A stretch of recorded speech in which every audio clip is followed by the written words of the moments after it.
728조 원. 이 숫자는 국회가 정한 올해 예산으로 역대 최대 규모입니다. 그러나 이 예산이 극한 정쟁이 이어졌던 지난해 충분한 논의를 거쳐 결정됐는지는 짚어볼 필요가 있습니다. 저희 SBS 탐사기획팀이 2달간 예산 회의록을 전수 분석했습니다. 먼저 배혜온 기자입니다.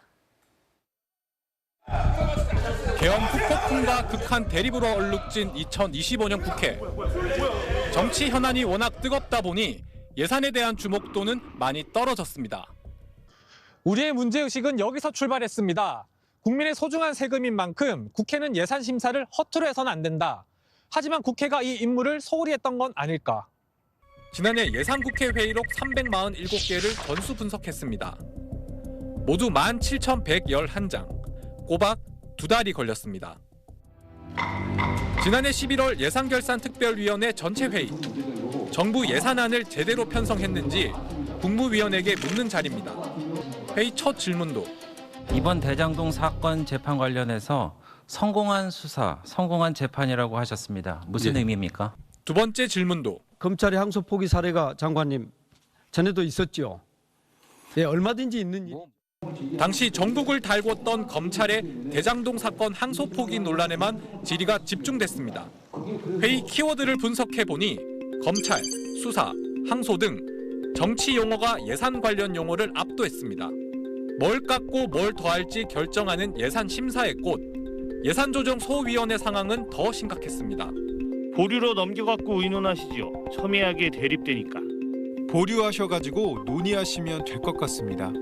올해 예산소위 실질회의 시간은 단 22.8시간. 최근 10년 새 가장 짧았습니다. 반면 보류라는 단어는 시간당 평균 23.5차례나 등장했습니다.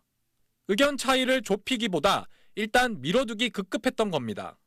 올해 예산 소위가 예년에 비해서도 굉장히 보류가 많은 상황입니다.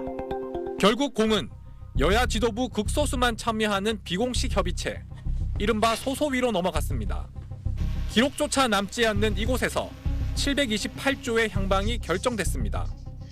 부실심사, 절속심사. 어제 오늘의 얘기는 아니지만 격화된 정치 갈등 속에 예산 심사마저 내실을 기하지 못했다는 지적이 나옵니다. SBS 배현입니다. 이런 부실한 심사 속에서도 의원들이 유독 적극적으로 나선 분야가 있습니다. 바로 지역구 사업을 챙기는 일이었는데요. 올해 새로 편성된 신규 사업 예산의 절반 이상이 지역성 사업인 걸로 나타났습니다. 계속해서 정다은 기자가 보도합니다. 먼저 경북 포항역을 찾았습니다. 저곳은 새로 생길 주차장 부지입니다. 이 주차장과 역을 이어줄 선상 연결 통로도 새로 만들어질 예정인데요. 이 선상 연결 통로를 짓기 위해 올해 예산 2억 원이 국회에서 신설됐습니다. 회의록을 살폈습니다. 당초 정부는 지자체가 주차장을 옮겨 발생한 소요인 만큼 국비 지원이 어렵다는 입장이었습니다. 하지만 관련 예산 2억 원이 신설됐고 지역구 의원은 이를 국비 예산 유치로 홍보했습니다.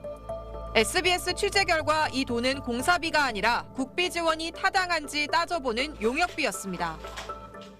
사실상 정부와 국회의 절충안인 셈인데 이 같은 내용은 이 국회 회의록을 통해서는 알 수 없었습니다. 이런 사례는 더 많았습니다. 이번에는 전북 익산역으로 출발합니다. 익산역은 역사 확장 및 선상주차장 조성 사업 10억 원이 새롭게 배정됐습니다.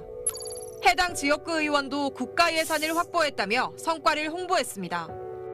취재 결과 이 예산은 지난해에도 10억 원이 배정됐지만 85%가 남아 올해로 이월됐는데 또다시 10억 원이 배정된 것으로 확인됐습니다. 이런 내용은 국회 회의록에선 찾아볼 수 없었습니다.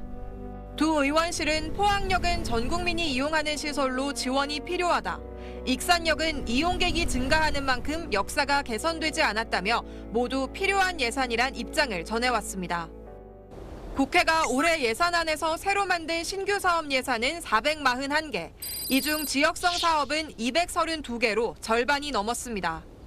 지역성 사업만 따로 떼 예산 규모를 분석해보니 교통과 물류, 지역개발, 즉 SOC 예산이 절반에 달했습니다. 문제는 앞선 사례처럼 그 근거를 찾기 어렵다는 겁니다. 실질적으로 지역의 발전을 위해서 증액한 것이 아니라 내가 얼마를 따왔다라고 현수막을 걸기 위해서 증액한 거고 논리적 근거가 없기 때문에 비공개 밀실 협의에서 이 증액 논의를 하기를 바라는 거고요. 세금이 어디에 어떻게 왜 쓰이는지 국민은 알 권리가 있습니다. 밀실 증액을 막기 위해 심사 과정을 투명하게 기록해야 하는 이유입니다.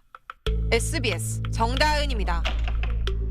안녕하세요. SBS 주시은입니다. 오른쪽에 구독 버튼 보이시나요? 더 많은 뉴스와 라이브 이벤트 궁금하시다면 이 구독 버튼 눌러주시고요. 항상 저희 SBS 뉴스 시청해 주셔서 고맙습니다.